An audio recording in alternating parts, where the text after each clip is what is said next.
네, 행복한 안식일입니다. 바쁜 한 주를 보내시고 또 설레는 마음으로 주의 성전을 찾으신 우리 모든 성도님들을 주의 이름으로 환영합니다. 어느새 가을이에요, 그렇죠? 9월도 이제 끝이 납니다. 이번 주가 마지막 안식일입니다. 이제 곧 10월을 맞이하게 되는데요. 여러분들에게 주어진 이 10월이라고 하는 시간, 또 새로운 시간들이 하나님께서 계획하신 뜻들이 이루어지는 그런 은혜로운 시간들 되게 되시기를 간절히 소망합니다. 여러분들 요즘에는 모르는 게 생기면은 어디다 물어보십니까? 옛날에는 옆에 사람한테도 물어보고 또 어디다 전화도 해보고 막 이랬죠. 근데 요즘에는 인터넷에다가 물어봅니다. 근데 거기서 조금 더 발전을 해서 요즘에는 이제 AI가 대답을 해줘요. 남들한테는 말로 표현하지 못하는 그런 어려운 질문들도 AI는 답을 해줍니다. 요즘에는 AI가 더 발전을 해가지고 사람의 감정에 해당되는 부분까지도 이렇게 답을 준다고 합니다. 제가 얼마 전에 신문 칼럼에서요, 글을 하나 읽었습니다. 그런데 굉장히 마음에 공감이 좀 되는 글이었어요. 글씨가 조금 작죠? 어떤 분이 챗 GPT에다가 이런 질문을 했답니다. 마음이 가난한 사람은 어떤 사람인가? 라고 질문을 했다 그래요. 이분은 교회 다니시는 분이겠죠? 신앙을 하시는 분인데 이 팔복에서 이야기하는 마음이 가난한 게 뭘까라고 하는 질문을 갖다가 그 질문을 챗 GPT한테 물어봤다 그래요. 그랬더니 이렇게 답을 해주더랍니다. 단순히 물질적인 가난을 말하는 것이 아니라 자기 자신이 영적으로 부족함을 깨닫고 하나님 앞에서 겸손한 사람입니다 라고 대답을 하더래요. 그래서 다시 물었습니다. 어떻게 하면 마음이 가난한 사람이 될 수 있어? 라고 질문을 하니까 또 답을 해줍니다. 좋은 질문입니다. 단순히 겸손해지는 노력만으로 되는 것이 아니라 하나님 앞에서 자신의 진짜 모습을 정직하게 마주하는 것에서 시작이 돼요 라고 대답을 하더래요. 챗GPT가 뭐도 해줘요? 칭찬도 해줍니다. 좋은 질문이라고. 그러면서 답을 이야기해 주는 겁니다. 자신의 한계를 인정하기, 하나님께 나를 열기, 말씀 안에 나를 비추기 등을 제시하면서 원한다면 기도문을 만들어 주겠다라고 했답니다. 그래서 반신반의하면서 그 기도문을 요청을 하게 되었다고 그래요. 챗GPT가 제시한 그 말씀의 맞춤 기도문을 매일 아침 혹은 밤에 조용히 읽어보라고 챗GPT가 권해줬습니다. 말이 막힐 때에는 이 한 문장만 기도해도 괜찮아요. 주님, 메마른 제 마음에 다시 생기를 주세요. 이 신문 사설의 끝나는 문장이 이거였습니다. 틀린 말은 하나도 없는데 왜 섬찟한 기분이 들까?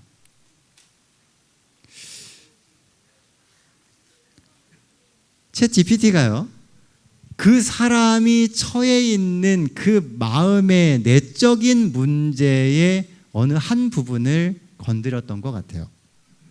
오늘 이 안식일 한 주의 지친 삶 속에 메말랐던 우리의 가슴에 하나님의 생기가 풍성해지는 안식일이 되기를 바랍니다. 우리도 모르는 사이에요. 우리의 마음에 영적인 부분이 혹 메마르지 않았는지, 그래서 하나님이 우리에게 주시는 그 수많은 음성들을 우리가 다 듣지 못하고 또 흘려보내고 그렇게 살지 않았는지 한번 생각해 볼 수 있는 시간이 되면 좋겠습니다. 오늘은 3가지 질문에 대해서 이야기를 할 거예요. 그러면서 우리가 아는 것 같은데 잘 생각해 보면 정확히 모르고 있는 것들에 대한 이야기들을 좀 해보려고 합니다. 다 함께 성경 말씀 요한복음 3장 16절로 21절에 있는 말씀 우리 같이 보도록 하겠습니다. 신약성경 요한복음 3장 16절로 21절에 있는 말씀입니다. 한 절씩 번갈아 가면서 읽겠습니다. 하나님이 세상을 이처럼 사랑하사 독생자를 주셨으니 이는 그를 믿는 자마다 멸망하지 않고 영생을 얻게 하려 하심이라. 하나님이 그 아들을 세상에 보내신 것은 세상을 심판하려 하심이 아니요 그로 말미암아 세상이 구원을 받게 하려 하심이라. 그를 믿는 자는 심판을 받지 아니하는 것이요 믿지 아니하는 자는 하나님의 독생자의 이름을 믿지 아니하므로 벌써 심판을 받은 것이니라. 그 정죄는 이것이니 곧 빛이 세상에 왔으되 사람들이 자기 행위가 악함으로 빛보다 어두움을 더 사랑한 것이니라. 악을 행하는 자마다 빛을 미워하여 빛으로 오지 아니하나니 이는 그 행위가 드러날까 함이요 진리를 따르는 자는 빛으로 오나니 이는 그 행위가 하나님 안에서 행한 것임을 나타내려 함이라 하시니라. 네, 감사합니다. 오늘 본문은 우리가 익히 잘 알고 있는 이야기죠. 그리고 아주 익숙한 구절도 나옵니다. 우리가 본문에서 볼 수 있는 첫 번째 질문은요, 우리에게 영생은 필요한가입니다. 우리에게 영생이 필요하냐는 거예요. 요한복음 3장 16절입니다. 하나님이 세상을 이처럼 사랑하사 독생자를 주셨으니 이는 그를 믿는 자마다 멸망하지 않고 영생을 얻게 하려 하심이니라. 자, 이 말씀은요, 교회 다니는 사람들이라면 누구나 아주 들어본 적이 많은 아주 유명한 구절입니다. 눈 감고도 알죠? 하나님이 세상을 이처럼 사랑하사 줄줄줄줄 나오는 성경 구절이에요. 구원에 대하여 궁금해하는 이 니고데모에게 예수께서 주셨던 복음의 핵심에 해당되는 이야기입니다. 복음은 이거라는 거죠. 그리고 요한이 정말 전하고 싶었던 복음의 핵심 또한 이 구절 안에 들어 있습니다. 그것은 예수 그리스도를 믿는 모든 사람들에게 영생이 주어진다라고 하는 이야기예요. 그래서 요한복음 3장의 키워드는 영생입니다. 그런데 오늘날 우리는 우리의 영생에 대해서 고민하십니까? 자, 여러분들은 영생이 필요하다고 생각하세요?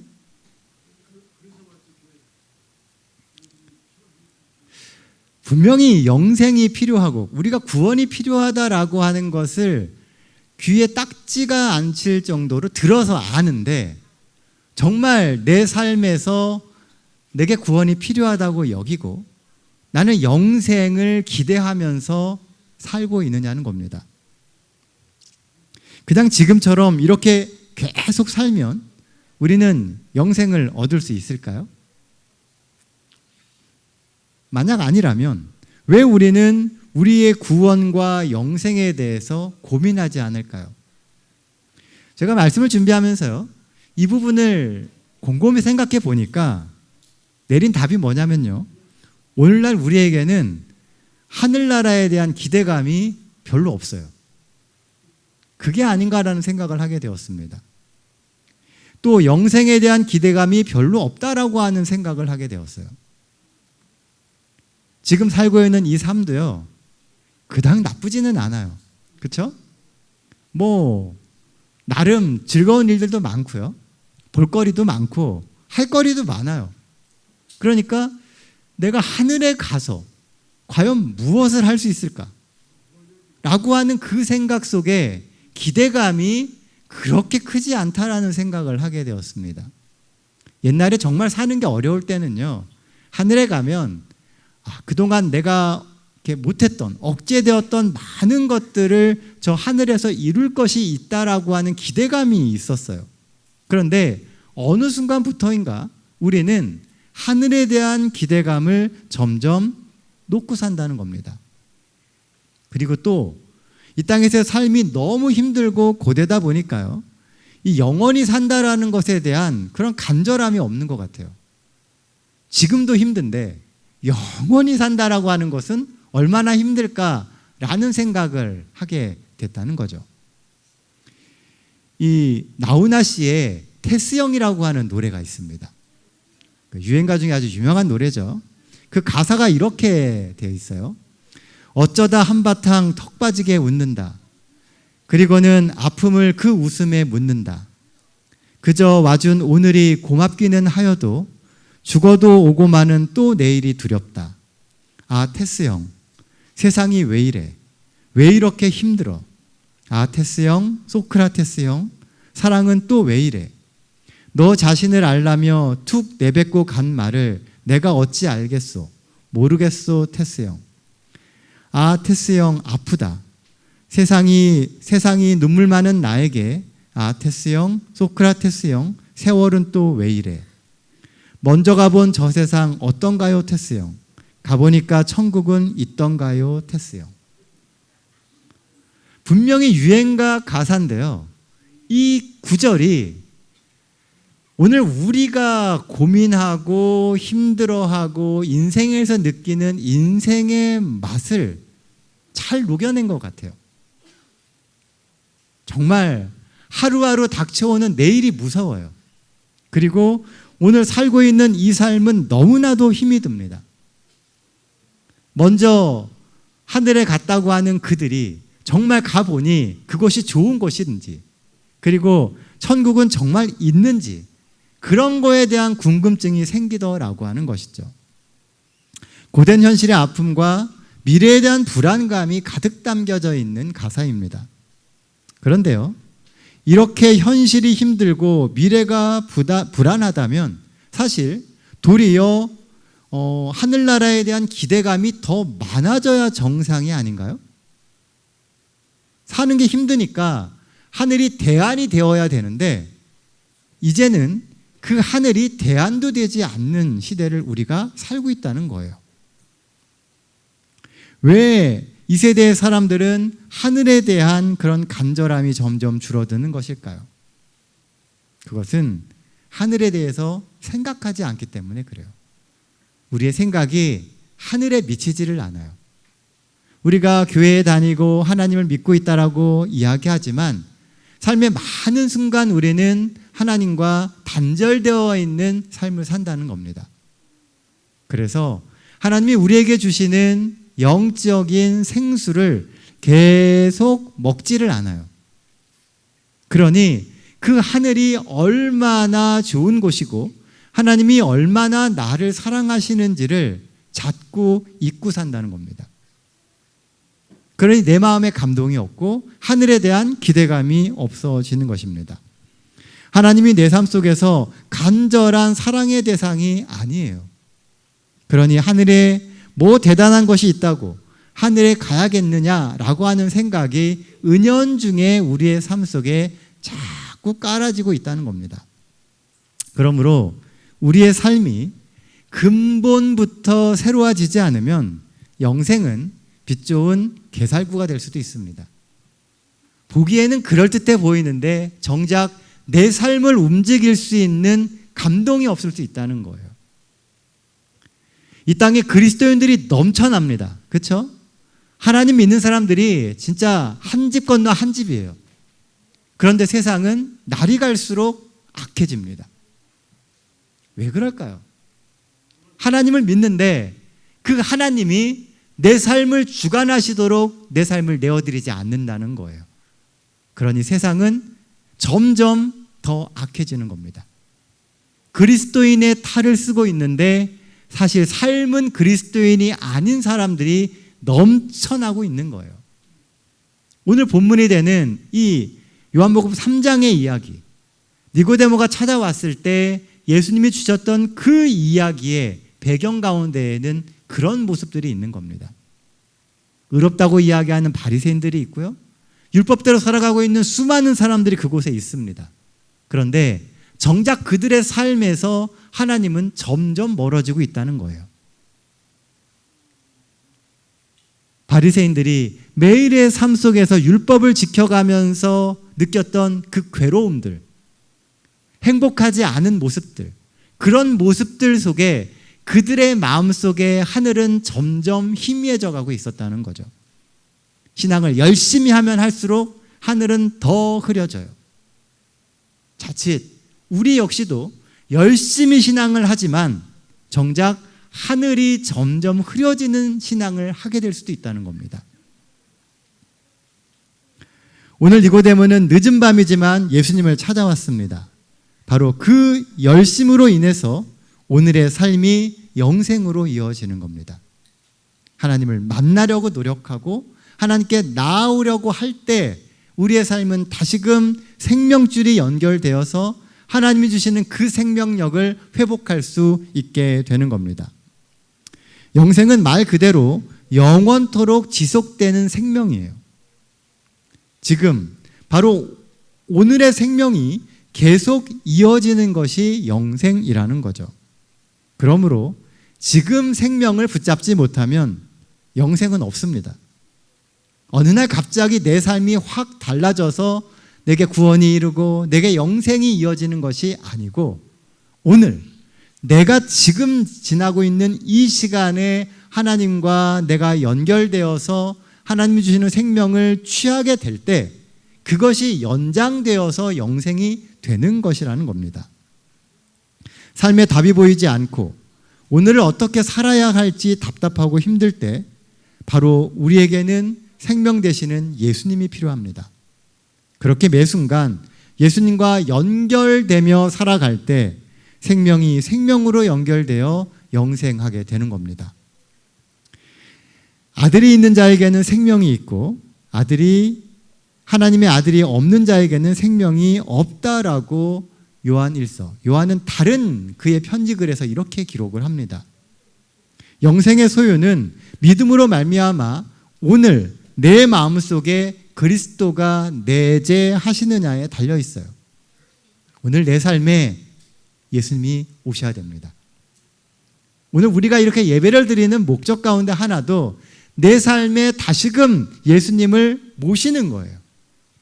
우리가 한 주 동안 너무 바쁘고 또 할 일도 많고 정신도 없고 해서 혹 놓친 부분이 있다면 오늘 이 시간에라도 다시금 예수님을 내 마음에 모시기 위해서 우리의 마음을 열고 말씀에 더 귀 기울이고 하나님을 향해 우리의 마음을 드려야지 된다는 거죠. 우리 그 목적으로 모인 거예요. 그것마저 놓친다면 오늘 우리는 다 알고 있는 것처럼 여겨지지만 사실은 하나님과 영 다른 길을 가고 있는 신앙인이 될 수도 있다는 겁니다. 신앙은 있는데 그리스도인은 아닐 수 있어요. 믿음이 있는데 정작 그 믿음이 하나님과 연결되어 있는 믿음이 아닐 수도 있다는 겁니다. 오늘 우리에게는 분명히 영생이 필요합니다. 생명이 있어야 계속 우리의 삶에 가치가 생기기 때문에요. 인생의 소망을 잃고 삶의 의욕이 사라지는 오늘 우리의 삶에 생명 되시는 예수님이 오셔서 삶에 활력을 주시고 또 의미를 더해 주실 수 있습니다. 우리는 예수님과 함께 영생해야 합니다. 예수님이 없이 영생하는 건 의미 없어요. 예수님이 같이 계셔야 영원히 사는 그 삶이 행복해지고 가치 있고 그리고 우리가 정말 사랑받는다라고 하는 것을 경험할 수 있게 되는 겁니다. 매일의 삶 속에서 예수님과 함께 영생을 누리며 사시는 우리 동탄 새하늘교회 모든 성도들 되시기를 간절히 바랍니다. 본문이 주는 두 번째 기별은요. 두 번째 질문은 심판받는 삶을 사는가 심판받지 않는 삶을 사는가입니다. 18절 말씀입니다. 그를 믿는 자는 심판을 받지 아니하는 것이요 믿지 아니하는 자는 하나님의 독생자의 이름을 믿지 아니함으로 벌써 심판을 받은 것이니라. 본문의 두 번째 이슈는 심판에 대한 거예요. 심판 그러면 기분이 좀 어떠세요? 그닥 즐겁지 않은 이야기죠. 누군가가 나를 심판을 한대요. 달갑지 않은 단어입니다. 우리가 갖고 있는 심판의 개념은요, 뭔가를 판정받고 그리고 결론을 짓는 거예요. 그래서 심판은 영 좋지 않아요. 그러나 성경에서의 심판의 개념은 우리가 갖고 있는 그 심판의 개념과 조금 다릅니다. 물론 우리가 아는 판정과 결론의 의미의 심판은 당연히 있습니다. 세상의 끝에는 그런 심판이 있을 거예요. 그러나 오늘 본문에서 말하는 그 심판은 결론으로서의 심판이 아니라 삶의 방향으로서의 심판이라는 거예요. 영어 성경에는요, 여기에 심판을 condemn이라고 하는 단어를 사용하고 있습니다. 이 단어의 뜻은 비난하다, 정죄하다라고 하는 의미예요. 그러므로 예수를 믿는 이들은 죄로 인해서 비난받거나 정죄받지 않는다라고 하는 의미입니다. 이 심판이라는 것이. 왜냐하면 예수 그리스도께서 우리의 모든 비난과 정죄를 대신 받으셨기 때문에 그래요. 하지만 언젠가 우리가 다 하나님의 심판대 앞에 서게 되는 경험을 할 겁니다. 우리가 정죄받지 않고 그리고 비난받지 않는다 그래서 우리가 온전한 사람이라는 것을 의미하는 게 아니에요. 그 죄를 예수님께서 지금은 대신 져주시고 계세요. 그런데 언젠가 예수님 앞에 서서 우리의 믿음으로 죄값을, 그 정죄를 피할 만큼의 값어치가 있는지에 대한 심판을 받는 날이 언젠가 오게 될 거라는 겁니다. 그러므로 오늘을 어떻게 사느냐가 중요합니다. 이 TV 중에 되게 유명한 프로그램 중에 생활의 달인이라고 하는 게 있습니다. 뭐 다 아시죠? 생활의 달인은, 이 달인들은요, 남다른 숙련과 노력으로 최고의 경지에 이르는 그런 사람들입니다. 그 경지에 이르기까지 정말 무한한 노력을 기울여요. 그 결과 모두가 아는 고수가 되었습니다. 그런데 이런 달인들의 공통점 중에 하나가 뭐냐면요, 그것은 강한 도전의식과 포기하지 않는 노력이에요. 남들은 안 해보던 걸 합니다. 똑같은 일을 하는데 남들이 안 하는 걸 시도해봐요. 그리고 또 뭘 하냐면 될 때까지 열심히 노력합니다. 포기하지 않아요. 또한 수많은 실수와 시행착오 속에서도 자신의 한계를 겸손히 받아들여서 늘 열린 마음으로 배움을 추구하는 자세들을 보입니다. 결국 그런 삶의 자세가 이들을 달인으로 만들어요. 마찬가지로 우리가 좋은 신앙인이 되게 만드는 것은 결국 강한 도전의식과 포기하지 않는 노력입니다. 우리가 믿음 생활을 해가다 보면요, 말씀을 놓고 고민에 쌓이는 순간들이 굉장히 많아요. 말씀대로 정말 살고 싶은데 잘 안 돼요. 우리 속에는 죄된 그 성향들이 있다 보니까 자꾸 무너집니다. 그럼 어떻게 해야 돼요? 포기해야 되나요? 아닙니다. 또 도전해야죠. 그렇게 살려고 자꾸 도전하다 보면 어느 날 방법이 생겨요. 실패도 자꾸 하다 보면요, 나중에 노하우가 생깁니다. 그래서 이렇게 하면 내가 덜 시험에 들고 이렇게 살면 내가 덜 실패하는구나 라고 하는 것을 깨닫게 된다는 거죠. 그러면서 조금씩 더 나은 그리스도인으로 살아갈 수 있게 되는 것입니다. 비난받지 않고 정죄받지 않으려고 하는 수동적인 신앙이 아니라 우리를 위해 대신 우리 모든 죄와 비난과 정죄를 받으신 그 예수님을 믿고 더 나은 그리스도인이 되려고 도전하고 노력해야 합니다. 정말 좋은 그리스도인은 교회 생활만 잘하는 게 아니고요, 개인적으로 그리스도와 하루하루 협력하며 성화된 삶을 살아가는 사람들이에요. 교회에 와서만 번듯한 게 아니고 삶에서 그리스도와 계속 힘을 합치며 하나님이 주시는 능력으로 삶의 문제들을 하나하나 극복해가는 사람이 진짜 좋은 신앙인이라는 겁니다. 우리가 그리스도의 의로 살아가고 있는 성도임을 잊지 말아야 합니다. 내가 잘나서 지금 그리스도인으로 사는 게 아니에요. 예수님 때문에 사는 겁니다.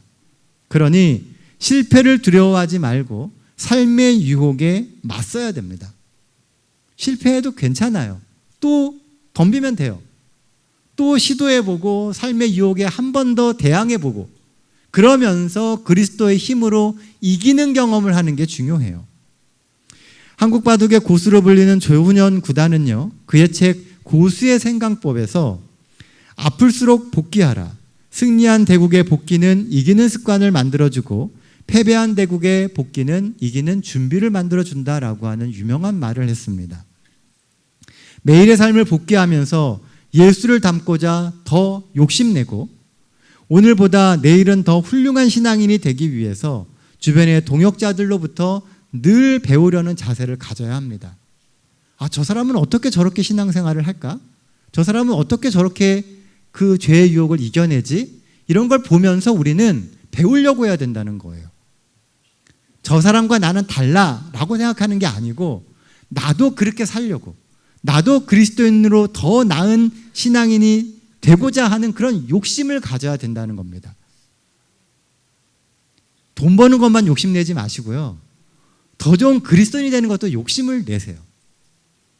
할 수 있습니다. 그래서 하나님이 오늘 우리를 부르신 거예요. 하나님을 믿고, 예수님을 믿고 욕심내십시오. 오늘보다 내일은 더 훌륭한 신앙인이 되기 위해서 우리는 하루하루 더 하나님 앞으로 나아가야 합니다. 말씀을 삶에 적용하려는 노력을 매일매일 무한반복하다 보면요, 언젠가 우리도 신앙의 달인이 되게 될 겁니다. 우리가 잘 아는 교육 57페이지에 말씀이 있죠. 인류의 가장 큰 결핍은 무엇이라고요? 인물의 결핍이라고 이야기해요. 그런데요, 그 구절의 다음 문단에 보면 이런 구절이 나옵니다. 고귀한 품성, 그 인물이 갖고 있는 품성이에요. 고귀한 품성은 극기와 저급한 성품을 버리고 고매한 성품을 가지려는 노력의 결과, 곧 하나님과 사람에게 사랑의 봉사를 하기 위해 자아를 내어 맡기는 자기 수련의 결과이다. 그 인물이 되는 방법은 결국 내 자아를 하나님께 내어 맡기는 자기 수련의 결과라는 거예요. 내 힘으로는 안 됩니다. 하나님께 내 삶을 맡겨드리고 내 자아를 맡겨드리게 될 때 하나님께서 바꿔가시는 것을 경험하는 것이 우리가 마지막 시대에 그 결핍된 인물이 되는 거예요. 하나님이 만족하실 수 있는 그 사람으로 우리가 될 수 있는 겁니다. 더운 날에 한 그릇의 생수처럼 하나님의 마음을 시원하게 할 수 있는 정말 만족스러운 그리스도인이 되게 만드는 방법은 내 자아를 하나님께 내어드리는 거예요. 나의 자아를 그리스도께 내어 맡기는 자기 수련의 결과가 고귀한 성품을 만들어냅니다. 하나님께서 내 품성을 잘 갈고 닦아 주실 거예요. 그리스도가 없는 사람이 벌써 심판을 받았다라고 하는 것은 그리스도께 나아가는 삶이 없기 때문에 사단의 정죄와 비난을 스스로 감당하며 망가져간다는 의미입니다. 그들은 진리 안에서 자유롭지 못하고 죄에 얽매여 죄의 종의 노릇을 하며 살아갑니다. 그래서 삶에 희망이 없고 고달픈 거죠. 사랑하는 성도 여러분, 꼭 기억해야 됩니다. 우리는 언젠가 반드시 하나님의 심판대 앞에 섭니다. 그때 그리스도께서 반드시 우리의 중보자로 서 주실 거예요. 우리의 믿음이 든든한 이유는 심판의 그날 예수님이 우리의 중보자가 되시겠다는 확실한 약속을 주셨기 때문에 그렇습니다. 그러니 두려워하지 말고 오늘도 생명 되시는 예수님을 꼭 붙들고 살아가시는 우리 동탄 새하늘교회 모든 성도들 되시기를 간절히 소망합니다. 본문이 주는 마지막 세 번째 기별은요, 나의 삶은 빛 대신 예수님께 비춰보는 삶인가? 라고 하는 질문이에요. 진리를 따르는 자는 빛으로 오나니 이는 그 행위가 하나님 안에서 행한 것임을 나타내려 함이니라 하시니라. 개역 한글 성경에는요, 21절의 첫 구절을 이렇게 시작합니다. 진리를 쫓는 자는 빛으로 오나니. 여기 보면 진리를 따르는 자를이라고 되어 있지만 이 개역 한글 성경에는 진리를 쫓는 자라고 하는 표현으로 되어 있어요. 그냥 진리를 단순히 따라가는 사람이 아니라 진리를 쫓아가는 사람이 되어야 한다는 겁니다. 지금 따른다라고 하는 의미는 되게 좀 수동적인 느낌이죠. 그러니까 상황이 주어지니까 어쩔 수 없이 끌려가는 것 같은 느낌이 들어요. 그런데 쫓는다라고 하는 의미 속에는 내가 더 나은 진리로 나아가려고 진리를 쫓고 탐구하고 신앙의 발버둥을 치려고 하는 신앙인의 의지가 들어있다는 겁니다. 그래서 본문에서 제시해 주는 것이 빛 대신 예수님 앞으로 나아오는 거예요. 내 삶을 그냥 잘 감춰놓고 사는 게 아니고요. 예수님 앞으로 자꾸 나아와서 내 삶을 드러내는 겁니다. 왜냐하면 빛 대신 예수님이 우리의 생명의 기원이세요. 그리고 예수님의 손에 의해서 우리가 다 창조되었기 때문에 그렇습니다. 사람이 빛 대신 예수님께 나아오는 것은 원래의 자신의 기원으로 돌아가는 거예요. 우리가 멋진 옷도 입고 그럴듯하게 꾸미고 화장도 이쁘게 하고 하니까 사실은 내 속에 감춰져 있는 나의 진짜 모습을 우리는 잊어버리고 살아가요. 그런데 예수님 앞에 나아가서 내 기원이 주님께로부터 나왔습니다 라고 하는 것을 고백하며 살게 될 때 우리는 한없이 겸손해질 수 있고 오늘 우리가 그토록 감추고 싶어 했던 모든 부분들을 새롭게 재창조할 수 있는 기회를 얻을 수 있게 되는 것입니다. 그러므로 내 삶을 예수님께 비춰보아야 돼요. 예수님 뒤에 꼭 잘 숨어서 사는지 내 의가 아니라 예수 그리스도의 의에 의해서 철저히 순종하며 사는지 우리는 비춰보아야 합니다. 그리고 내 삶의 동기가 하나님 안에서 나왔는지 세상에서 나왔는지 구분해 보며 살아야 한다는 것입니다. 소통 전문가인 김창옥 교수는요, 힘에 대해서 이런 얘기를 했습니다. 힘이 들어야 힘이 생긴다. 이게 힘의 법칙입니다. 힘을 들이지 않고 힘 있는 사람이 되려고 하는 것을 불한당이라고 합니다. 불한당은 땀을 흘리지 않는 사람이라는 뜻이죠. 한 번에 되지 않아도 괜찮습니다. 실패해도 창피를 당해도 스스로에게 부끄러워도 괜찮습니다. 그건 고마운 일입니다. 그것을 알고 느낄 수 있어 삶의 더 좋은 지점으로 갈 수 있으니까요. 우리가 늘 강할 수는 없습니다. 늘 믿음의 편에서 든든히 흔들림 없이 사는 것도 쉽지 않습니다. 그러나 그리스도께 나아가려고 힘쓰고 애쓰는 삶을 살 때 우리의 삶에서 예수의 향기가 묻어나오는 거예요. 전혀 힘들이지 않고 쉽게만 신앙생활을 하려 한다면 그건 어딘가 문제가 있는 신앙생활입니다. 우리가 제대로 믿음의 싸움을 하고 있다면 사단이 그걸 그냥 둘 리가 없거든요. 삶이 절대로 평탄할 수 없습니다. 믿음 생활을 하는데 우리의 믿음 생활이 아주 평탄하다 그러면 둘 중에 하나예요. 내가 지금 타협을 했거나 아니면 그 끊임없는 믿음의 싸움에 있어서 아예 포기를 했거나 그게 아닌 이상은 우리가 믿음의 싸움을 하고 있다면 끊임없이 우리의 삶 속에서는 문제가 발생됩니다. 신앙생활을 하는데 아무런 고민과 피 끓는 내적 싸움이 없다면 그것은 우리가 앞으로 나아가고 있지 않다는 뜻이기도 합니다. 사랑하는 성도 여러분, 하나님 앞에 우리의 삶의 진정한 동기를 보여주십시오. 세상은 그 중심을 보지 못하지만 하나님은 우리의 중심을 보십니다. 우리의 마음이 어떤지를 아세요. 아무리 잘 포장을 해도 내 삶의 중심이 하나님께 있지 않으면 결국은 무너집니다.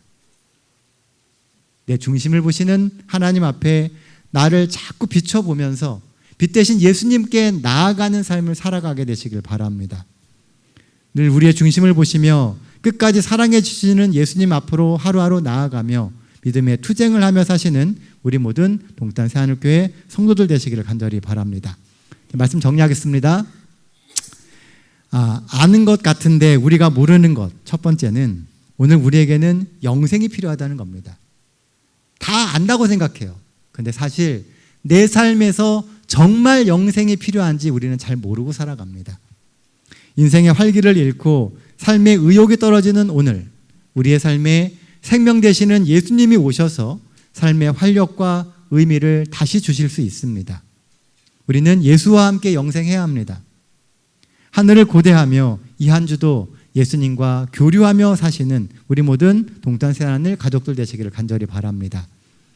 본문이 주는 두 번째 이야기는 우리에게는 중보자 예수님이 계시다는 거예요. 우리는 알아요. 예수님이 우리의 중보자가 되신다는 것을. 그런데 삶의 중요한 순간마다 우리는 그걸 잊어버립니다. 그래서 죄의 유혹 앞에 당당하지 못해요. 예수님이 내 중보자가 되어주시고 내 힘이 되어주시는데 우리는 그 예수님을 내 선악의 대쟁투 속에서 활용하지를 못한다는 겁니다. 그러면 안 되는 거예요. 그리스도인이 예수님의 힘을 활용하지 못한다면 그게 진짜 그리스도인입니까? 우리가 진짜 그리스도인이 되시기를 바랍니다. 죄는 무섭고 사단의 유혹도 거세지만 우리에게는 든든한 버팀목이 되시는 예수님이 계십니다. 포기하지 말고 꾸준한 노력으로 예수님과 함께 다가온 한 주도 믿음의 삶을 만들어가게 되시길 바랍니다.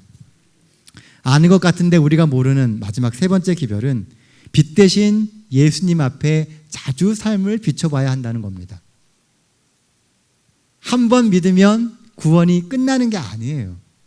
매일의 삶 속에서 나는 예수님께 나아가고 있는지, 나는 정말 올바른 그리스도인으로서 살아가고 있는지, 세상에 너무 많은 것을 투자하고 거기에 신경 쓰느라 정작 내 신앙의 시간, 예수님과 함께하는 시간을 더 놓치고 있지는 않는지 우리는 비춰보아야 합니다. 내 삶의 실체를 드러내는 것은 두려운 일이에요. 하지만 하나님 앞에서 솔직한 나를 드러내야 정말 내 삶에 있는 문제들, 내가 무너진 그 부분을 다시 일으켜 세울 수 있습니다. 신앙생활을 하는데 힘쓰고 애쓰는 쟁투가 없다라고 하는 것은 모순이에요. 힘든 것이 당연하고 삶을 개혁하기 위한 고난도 반드시 있습니다. 이 한 주도 이런 고난 가운데서도 늘 예수님 앞에 나아와서 소망을 얻고 활력을 얻으며 사시는 우리 모든 동탄 새하늘교회 성도들과 또 손님 여러분들 되시기를 간절히 소망하며 오늘 말씀 마치도록 하겠습니다.